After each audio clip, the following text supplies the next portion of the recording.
ইসরায়েলের আগ্রাসনের প্রতিবাদে জুমার নামাজের পর রাজধানীর বিভিন্ন স্থানে চলছে বিক্ষোভ কর্মসূচি। এ বিষয়ে আরো জানবো, ঢাকা বিশ্ববিদ্যালয় এলাকায় রয়েছেন আমার সহকর্মী রাব্বি সিদ্দিকী। রাব্বি, বিক্ষোভকারীরা এখন কোথায় অবস্থান করছেন এবং কি বলছেন তারা?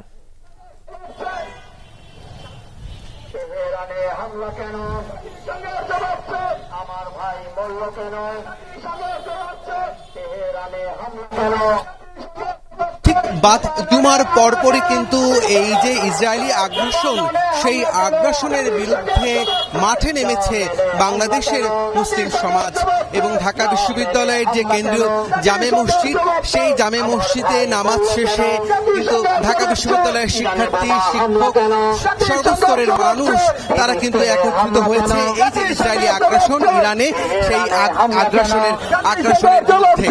এখানে মিছিল করেছে, পুরো ক্যাম্পাস প্রদক্ষিণ করেছে।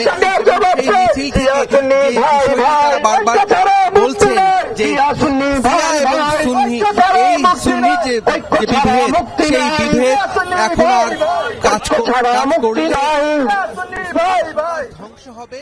মুসলমানকে বাঁচাতে, মুসলিম সমাজকে বাঁচাতে হলে, ইসলামকে বাঁচাতে হলে শিয়া সুন্নির যে বিভেদ, সেই বিভেদ ভুলে গিয়ে এক হতে হবে এবং ইসরায়েলের বিরুদ্ধে যে এক হয়ে এই যে ইরানে তারা আগ্রাসন চালাচ্ছে, ফিলিস্তিনে তারা আগ্রাসন চালাচ্ছে, সেই আগ্রাসনের বিরুদ্ধে তাদের লড়াই সংগ্রাম চালিয়ে যেতে হবে এবং এই কথাটাই কিন্তু তারা বারবার বলছেন।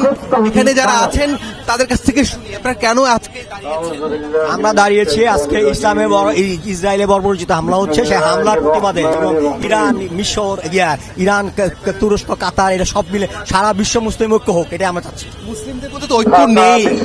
আমরা দেখেছি যে ইরানের এই হামলা নিয়ে অনেকেই কথা বলছে না, কেন?